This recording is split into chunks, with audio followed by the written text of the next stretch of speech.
The utes' tires crunched over the gravel like breaking bones as Sarah pulled up the long, red dirt driveway she'd once called home. The sun was a merciless bastard, hammering down on the tin roof of the old Queenslander, turning the air thick and sticky. She killed the engine, sat there a second gripping the wheel till her knuckles went wide, trying to swallow the lump in her throat. Divorce papers still smelled like fresh ink in the glove box, 6 weeks old and already feeling like a lifetime ago. She stepped out, boots hitting the ground hard, and that's when she saw it. Bev, her ex-mother-in-law, 60-something, wiry as barbed wire, was bent over the veggie patch Sarah had spent 3 years coaxing into life. The woman's floral apron was stuffed with fat carrots, purple beets, and handfuls of silver beets she was ripping out like weeds. Behind her, Tom's battered Hilux sat with the tailgate down, crates already half full of Sarah's heirloom tomatoes, those deep crimson brandywines she'd babied through 2 summers of drought, and glossy zucchinis she'd picked just last week before the final court date. Sarah's stomach twisted. Those plants weren't just food, they were proof she could make something grow when everything else in her life had died. She'd dug the beds by hand while Tom was off drinking with his mates, watered them at dawn before her shift at the servo, fought off possums and bloody curl grubs with nothing but determination and cheap yates. And now Bev was looting it like it was a supermarket clearance. Sarah slammed the ute door so hard the side mirror rattled. Dust swirled up around her legs. "Oi, what the bloody hell do you think you're doing on my property, Bev?" Bev didn't even flinch. She straightened slowly, brushing dirt off her hands, that smug little curl to her lip Sarah had learned to hate over 10 long years. "Oh, Sarah, love," she drawled, voice dripping fake sugar, "didn't expect you out here so soon. Thought you'd be too busy with your new fancy life in town. Tom said we could help ourselves. Family looks after family, you know."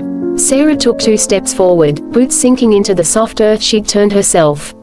"The court gave me the farm. The house. The bloody garden. Every last inch of it. You've got no right." Bev laughed, short and sharp like a crow. "Court papers don't change blood, girl. These plants grew on land Tom's granddad cleared. You're just the blow-in who married in. Reckon we're entitled to a fair feed." Sarah's pulse hammered in her ears. She could feel the heat rising behind her eyes, the sting of tears she refused to let fall.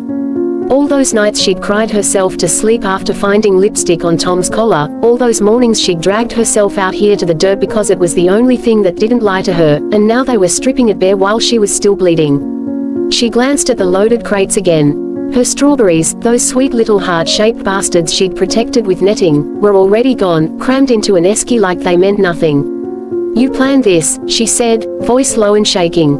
"Both of you. While I was signing away half my life, you were plotting to rob me blind." Bev just shrugged, casual as anything, and reached for another carrot. Sarah's hands curled into fists so tight her nails bit into her palms. The cicadas screamed louder, the gum trees rustled like they were whispering warnings, and somewhere deep in her chest a cold, hard thing clicked into place. This wasn't ending with tears. Tom emerged from the shed like he still owned every nail and splinter of it, probably still believed he did in that thick skull of his.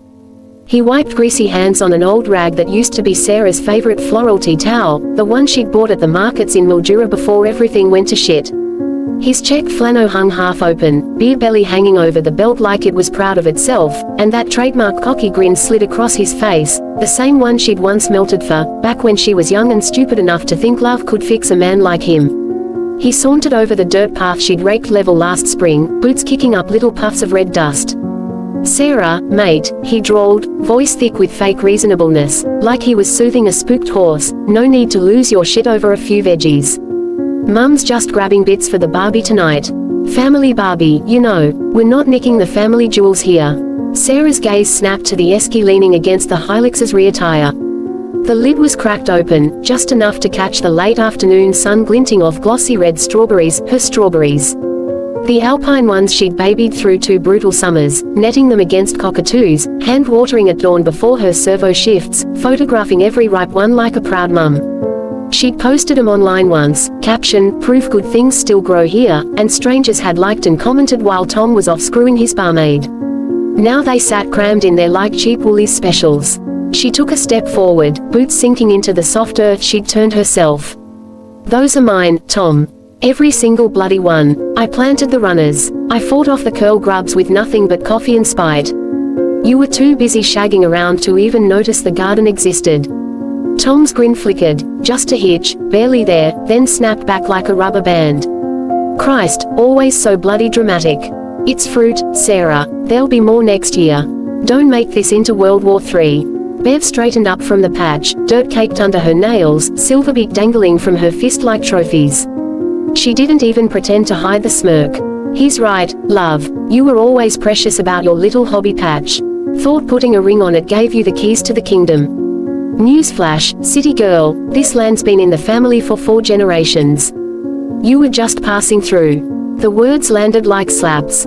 Sarah's chest squeezed tight, breath coming short and sharp. Flashbacks hit hard, Tom stumbling in at 3 a.m. reeking of bourbon and stranger's perfume, the nights she'd sat alone on the veranda staring at the Southern Cross wondering why she wasn't enough, the miscarriage he'd barely acknowledged because these things happen. Through it all, this patch of dirt had been her anchor, the one place that didn't lie or cheat or leave. And now they were looting it like she was already erased. You planned this, she said, voice cracking but low, dangerous. While I was sitting in that courtroom signing away half my bloody life, you two were messaging about how quick you could gut the place once I was gone. Tom shrugged, casual as if discussing the weather. Court can say what it likes, Dal. Half of it's still mine in spirit. Blood's thicker than ink. Sarah's hands trembled at her sides. She wanted to scream till the gum trees shook, wanted to shove him into the compost heap, wanted to upend the desky and watch the strawberries burst under her boots. But she knew that's what they expected, the hysterical ex, the weak link.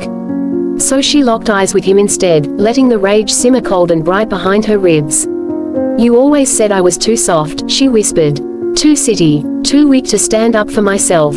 Tom chuckled, low and mean. Yeah, well, she cut him off, voice steady now. Keep laughing. Watch what happens next. The cicadas shrieked in the heat, the air so thick it pressed against her skin, and deep inside Sarah something finally snapped into place, not breaking, but locking. A door she'd kept shut for years creaking wide open. This wasn't about tomatoes anymore. It was payback. The cicadas hit a fever pitch, their screaming chorus filling the thick, syrupy air like a warning siren nobody else could hear. Sarah stood rooted in the dirt she'd once loved, chest heaving, the heat pressing down so hard it felt like the sky itself was trying to crush her. Tom took another lazy step closer, close enough that she could smell the stale VB on his breath mixed with engine oil and that cheap aftershave he still wore, the same one she used to buy him for Christmas. His eyes narrowed, the grin gone now, replaced by something colder, meaner. Back off, Sarah, he said, voice dropping low, the way it used to when he wanted her to shut up and listen. This is still my family's place. You're the one who walked away. You come storming in here like some bloody vigilante. I'll ring the coppers myself. Tell em you're trespassing, harassing an old lady. See how that looks on your fancy new life. Bev snorted from the veggie patch, tossing another fistful of silverbeet into her basket like she was shopping at the local IGA. She's always been dramatic, Tommy. Remember the time she cried for a week because the chooks got into the herbs? Soft as butter, this one. Sarah's vision blurred at the edges, hot tears threatening to spill, the kind she'd swallowed for years so they wouldn't see her break. Every word they threw landed like a fresh bruise on old wounds. The miscarriage he'd dismissed with a shrug. The nights he came home late, lipstick on his collar, telling her she was paranoid. The way he'd signed the divorce papers without even looking at her, like she was paperwork to file away. And now this, stealing the one thing she'd built from nothing while she was still raw and bleeding. Her hands shook so badly she had to clench them into fists to stop it. She could feel the panic rising, the old instinct to shrink, apologize, make peace just to keep the peace. But then her eyes flicked up, past Tom's shoulder, to the big old gum tree that shaded the shed. The one she'd climbed as a kid when she first visited the farm, before she knew what marrying into this family would cost her. Hidden in a fork about 3 meters up, tucked behind a branch and painted the same mottled grey as the bark, was the little security camera she'd installed last month. Solar-powered, motion-activated, Wi-Fi linked straight to her phone. She'd put it there after Tom started, dropping by, unannounced during the separation, claiming he'd forgotten tools. Insurance, she'd told herself. Proof, if he ever tried anything stupid. Tom was still talking, voice rising now. You hear me? I said back off, or I swear. Sarah cut him off, voice barely above a whisper, but steady as steel. You idiots. She reached into her back pocket, pulled out her phone. Her thumb swiped the screen, opened the app. The live feed loaded in seconds, crystal clear, time-stamped footage rolling from 10 minutes ago. Bev yanking carrots, stuffing them into her apron, Tom hauling crates to the Hilux, laughing as he stacked Sarah's prized tomatoes like they were his by right. The audio even caught Bev muttering, "She won't even notice. Girl's too busy playing independent now." Tom's face changed color, first red, then gray. Bev froze mid-reach, silverbeak dangling forgotten in her hand.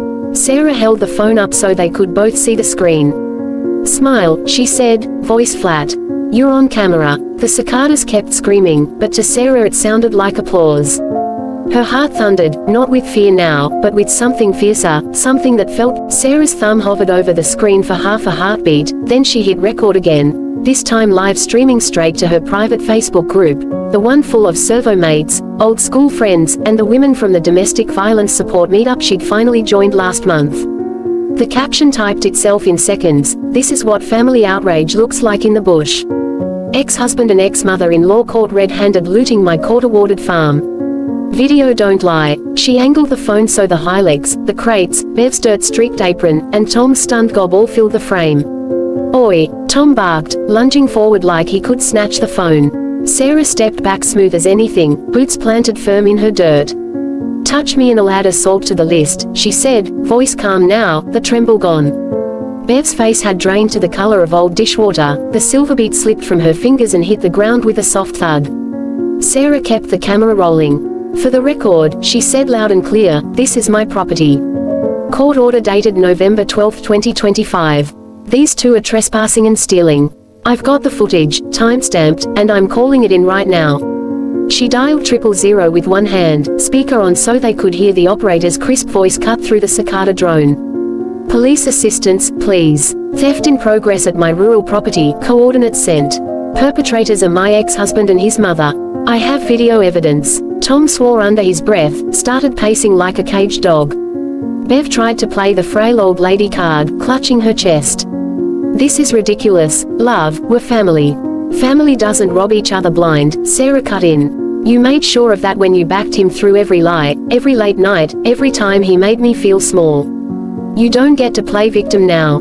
Sirens grew in the distance, Wagga or maybe Narandera, whoever was closest on a quiet Tuesday arvo. The live comments started pinging in, "Bloody oath, get, girl. That's my girl Sarah. Send the footage to the local paper too." By the time the patrol car rolled up the track, dust billowing like smoke, Tom and Bev were frozen in place. Two uniforms stepped out, Sergeant Riley, who Sarah knew from the servo, and a younger bloke she didn't recognize. Sarah handed over the phone without a word. The footage played on the officer's body cam. Tom tried the old mate routine, "Come on, Riley, it's just a misunderstanding," but the sergeant's face stayed stone. They read the pair their rights for theft and trespass. Handcuffs clicked. Bev started crying crocodile tears. Tom just stared at Sarah like he was seeing her for the first time. As they were bundled into the back of the divvy van, Sarah walked over to the Hilux, popped the tailgate, and started unloading her crates one by one. Tomatoes, zucchinis, carrots, strawberries, every last thing went back into her arms or onto the ground where it belonged. The officers didn't stop her, one even gave a small nod. Later, after statements and a protection order slapped on both of them banning them from the property for good, Sarah stood alone in the veggie patch as the sun dipped low, painting the gum trees gold. She knelt, pressed her palms into the warm soil she'd fought for, and felt the first real breath she'd taken in years.